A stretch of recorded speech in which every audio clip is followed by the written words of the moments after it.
Gaano nga ba kahalaga ang pagbabudget? Bakit kailangan natin i-priority ito?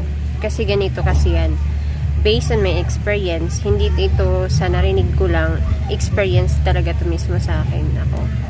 Kasi ginagawa ko kasi to.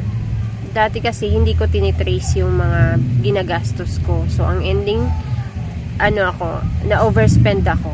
Sa halip na, kasi marami kasi dyan, na mga bagay na hindi importante na bibili din natin.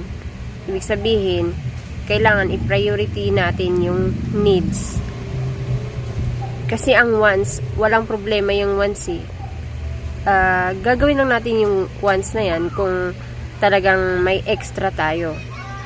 Walang problema dyan. Ang pinaka-priority natin ngayon is yung needs.